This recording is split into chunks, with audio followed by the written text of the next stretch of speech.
يلا بسم الله حنبدأ. هنا عندنا السكابيولا. أول شيء نبغى نعرف الانتيريور سيرفيس والبوستيريور سيرفيس. طيب كيف نعرف الانتيريور سيرفيس؟ الانتيريور سيرفيس طبعا الكوروكويد بروسيس راح تكون أمامك. هنا حتعرف إنه انتيريور سيرفيس. بما إن الكوروكويد موجودة هنا، الانتيريور سيرفيس راح يكون طبعا هنا السيرفيس هذا نسميه إحنا اللي هو السب سكابيولار فوسا. طبعا عندك هنا 3 انجل موجودة في الانتيريور سيرفيس. عندك هنا اللي هو السوبيريور انجل، وهنا عندك الانفيريور انجل، وطبعا في ناحيه الجلونويد كيفيتي اللي حنذكره بعد شويه عندك اللاترال انجل. طب هنا خلصنا الانجل. البوردر في عندك 2 بوردر. طبعا هنا الميديال بوردر هذا على ناحيه الجسم. في هنا عندك اللاترال بوردر. طيب في عندك هنا سكابولار نوتك او السوبرا سكابولار نوتك هنا موجوده بين الكوراكويد وبين الانفيريور انجل. طيب بعدين حناخذ البوستيريور ريجن. البوستيريور طبعا ايش اللي البوستيريور البارز فيه؟ عندك السباين. السباين هذا يقسم لك البوستيريور ريجن الى قسمين او الى 2 او الى فوسا. الاولى هنا حنسميها السوبرا سباينتس فوسا، والجزء اللي تحت السباين نسميه احنا اللي هو الانفرا سباينتس فوسا. طيب طبعا في نهايه السباين طبعا هنا عندك الاكروميون. في نهايه السباين عندك الاكروميون. الاكروميون طبعا الاكروميون راح يرتبط مع الاكروميال اند حق اللي هو الكلافيكال بون.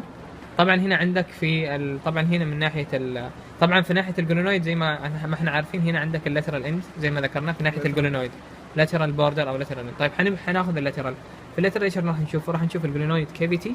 هذا الجلونويد ترتبط مع الهيد حق الهيومرس الجلونويد كافيتي.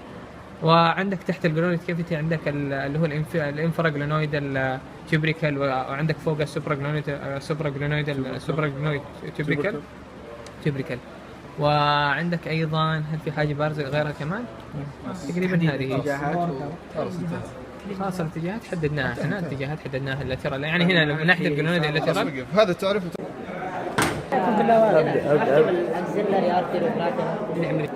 يلا. طيب بسم الله نبدا نشرح الالنا. طب خلينا ناخذ الاجزاء اللي موجوده في الالنا. خلينا نبدا بالسوبيريور ستراكشر. هناخذ اول شيء الاوليكرونال بروسيس. هذه الاوليكرونال بروسيس. هنا الاوليكرونال بروسيس. هنا عندك الكورونويد بروسيس، وفي عندك هنا التروكليار نوتش. هذا اللي حيرتبط مع التروكليا اللي موجوده في الهيومرس.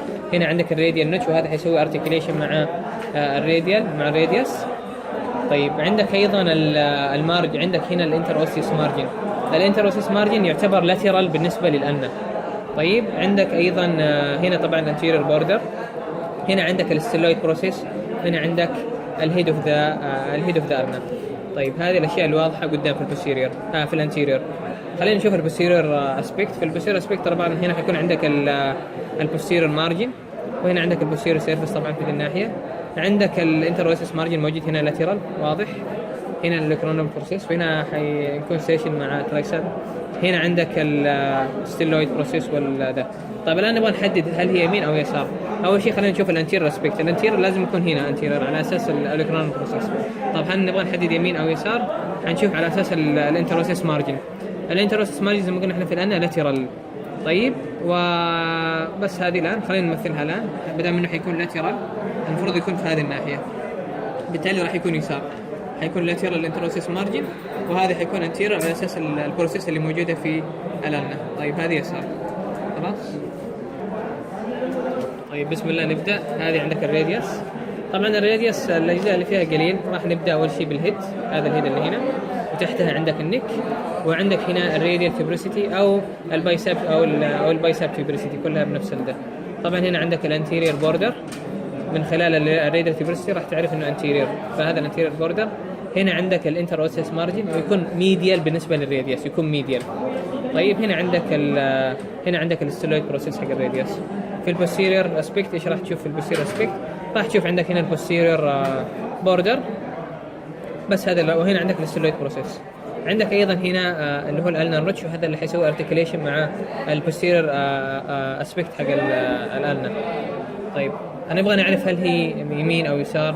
اول شيء نحدد انها انتيريور من خلال التيوبريسيتي. التيوبريسيتي دائما تكون انتيريور. نحدد انها يسار او يمين ميديال او لاترال بالنسبه للانتروسيس مارجن، وزي ما قلنا احنا الراديوس الانتروسيس مارجن حقه يكون ميديال. خلينا نمثلها الان. نمثلها هتكون هذه هتكون هنا، هتكون ايضا في اليسار. هنا الميديال بوردر، وهنا هنا الراديال تيوبرستوم، هنا الميديال بوردر، فبالتالي حيكون يسار. بسم الله الرحمن الرحيم. بسم الله الرحمن الرحيم. هذا الهيومرس. أول حاجة راح نشوف اللي هو الانتيريور والبوستيريور. هذا الانتيريور هنا الجريتر تيوبركل أو جريتر تيوبرستي، هنا الليسر تيوبرستي والليسر تيوبركل، هنا البايسيبيتال جروف يكون انتيريور فورورد. طبعا هنا الميديال ايبيكوندايل وفوق مباشرة اللي هو الميديال سوبراكوندايل، هنا اللاترال ايبيكوندايل وفوق مباشرة اللي هو اللاترال سوبراكوندايل، هنا فصة اسمها الكورونويد فصة، وهنا الراديال فصة، هنا راح يكون الكابيتيولم، هنا التروكلير. وطبعا هنا الهيد لما يكون فورورد الهيد راح يكون بوستيريور. لما على الجهة البوستيريور راح يكون الهيد انتيريور فورورد، وهنا فصة اسمها اوليكرانوم فصة. طيب نيجي للنك. عندي تو نك في الهيومرس. عندي هذا اسمه اناتوميكال نك، شوف كيف جاي اناتوميكال نك.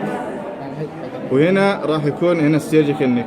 هذا السيرجيكال نك ممكن في الاختبار يجيك خط او اي حاجه من السيرجيكال نك. فكيف تعرف هو يمين او يسار؟ بالنسبه للميديال وكندار راح تكون النتوء بارز لجهه الميديال، وراح نشوفها كذا يمين. بسم الله الرحمن الرحيم. هذا الكلافيكال. طبعا اول حاجه راح نعرف الميديال واللاترال. الميديال راح يكون هذا اسمه ستيرنال اند او ميديال اند، راح يكون ثيك. وهنا اللاترال ويسمى اكروميان اند وراح يكون فلات. حلو. طيب الانتيريور او بوستيريور. الانتيريور راح يكون عندي هنا ميديال كونفكس تو ثيرد، راح يكون فورورد، وهنا اللاترال كونفكس ثيرد راح يكون بوستيريور. طيب البوستيريور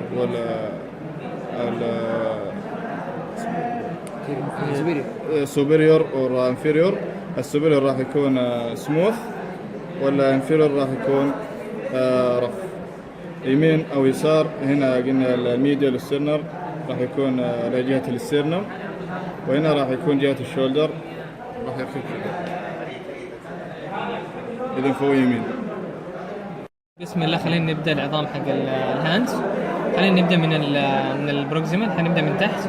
عندكم هنا السكافويد، هنا اللونيت، هنا عندكم الباسيفورم بون، تحت الباسيفورم بون عندكم الترايكويترال بون، بعدين عندكم جانبها في الميديال سايد عندكم الهاميت والنتوء، هذا نسميه الهوك اوف ذا هاميت.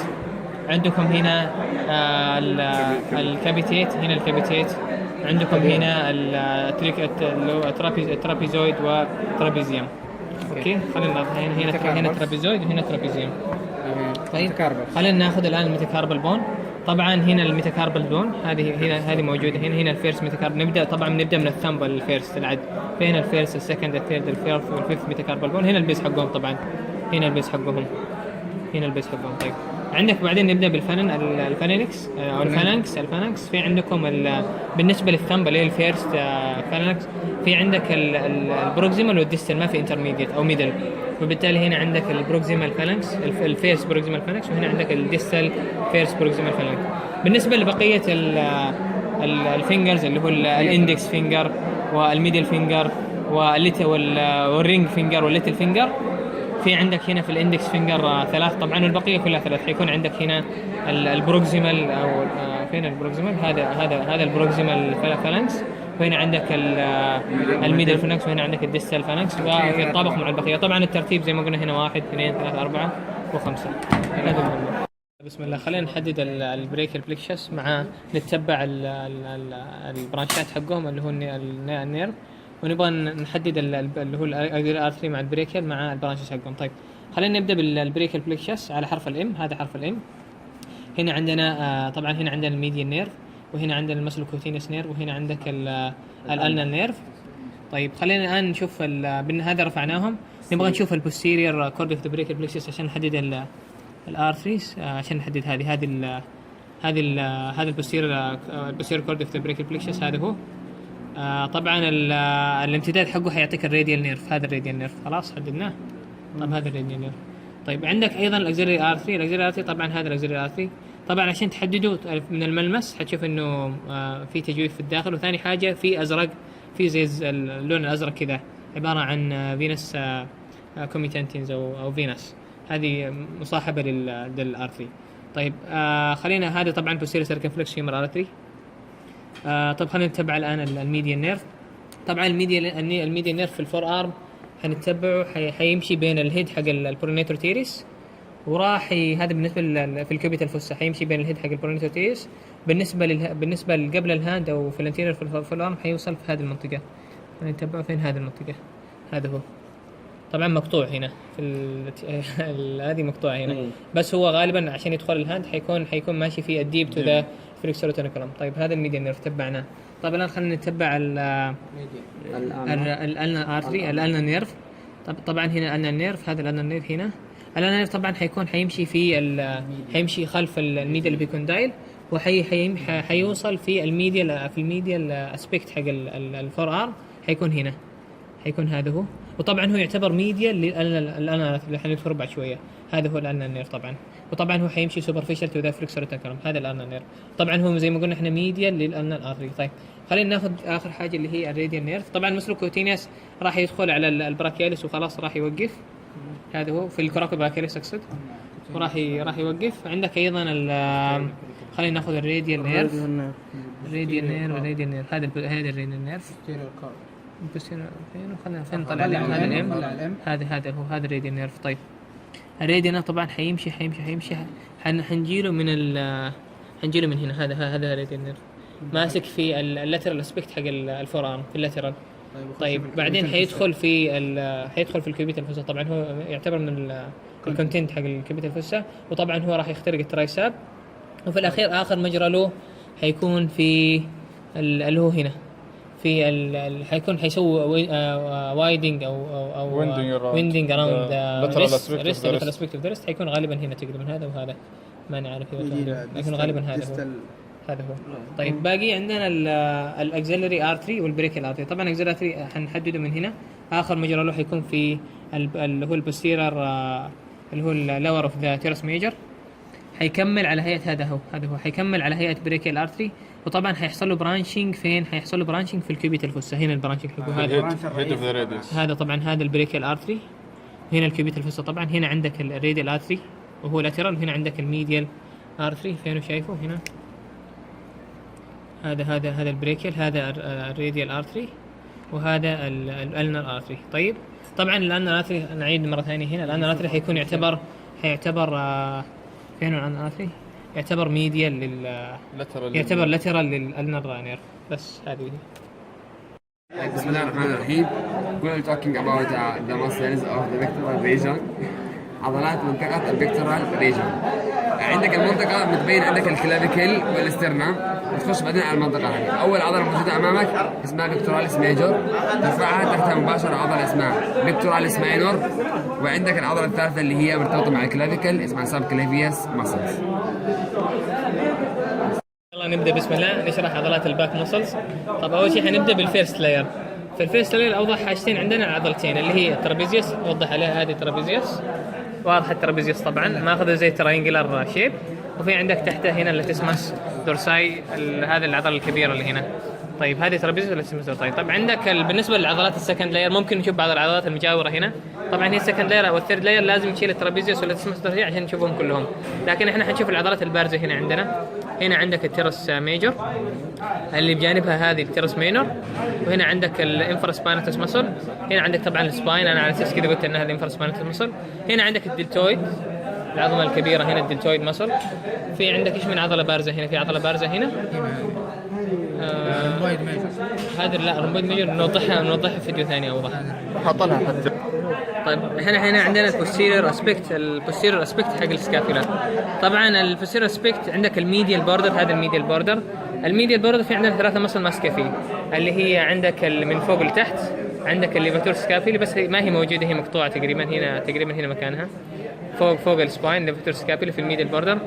عندك بعدين الرومبويد مينور والرومبويد ميجور.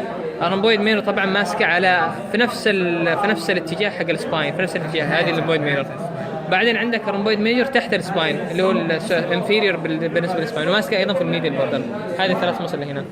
عندك ايضا عندك هنا طبعا هنا السباين، طبعا هنا السوبر سباينيتس مصل، وهنا الانفرا سباينيتس مصل، وعندك من الانتيريور اسبيكت العضله اللي هنا السبسكابيلاريس اللي ماسك في السبسكابيلار فوسا. عندكم ايضا هنا اللي ماسك في الميديال بوردر من الفنترال او الانتيريور اسبيكت او الفنترال اسبيكت اللي هو السيرس انتيريور بس مقطوعه، بس هذه هي هنا الاتاتشمنت حقها او الانسيشن حقها هنا. طبعا هنا حول هنا تكمل ايه في الضلع هنا. ايوه هي تكمل. في حاجه هنا واضحه ثاني، في حاجه مطلوب نشرحها هنا تقريبا هنا. هذه اللقطه بس. طبعا هذا المصل اوف ارم. هنا اول واحده نبدا بالبايسبس. هذا اللونج هيد راح يكون لاترال، وهذا الشورت هيد ميديال. بعد راح تفصل لنا الكراكوبريكياليس، والكراكوبريكياليس تعرفوا بان المسكولوكيوتينيوس نيرف مسوي له بيرسينج. تحت البايسبس تحصل على ولاصق بالعظم، مرتبط بالعظم اللي هو البريكياليس. هذا البريكياليس. الترايسبس هذا عضلة الترايسبس. هذا اللونج هيد واللونج هيد اوف ترايسبس، وهذا الميديان هيد اوف ترايسبس، وهنا من تحت اللي هو اللاترال هيد اوف ترايسبس. بسم الله نبدأ. راح نشرح العضلات حق الانتيريور فور ارم. طب الانتيريور فور ارم في عندنا او الانتي براكيم، في عندنا سوبرفيشال وفي عندنا ديب. نبدأ بالسوبرفيشال. طبعا حنبدأ من اللاترال للميديال. اول عضله راح نبدأ بها البرونيتور تيريس. هذه البرونيتور تيريس. البرونيتور تيريس طبعا ماسكه في الراديوس. هذه البرونيتور تيريس. جنبها على طول عندك الفلكسور كارباي رادياليس، وهي ماسكه في البيز اوف ذا سكند انتير ميتاكاربال بون. هذه هي جنب البرونيتور تيريس. بعدين في عندك هنا البالمارس لونجس بس مقطوعه طبعا البالمارس لونجس. بعدين في عندك على يمينها اللي هو الفلكسور كارباي النارس هذه، والفلكسور كارباي النارس طبعا ماسكه في ليتل فينجر، ماسكه في ليتل فينجر. بعدين عندك الفلكسور ديجيتورم سوبرفيشاليس. هذه الفلكسور ديجيتورم سوبرفيشاليس.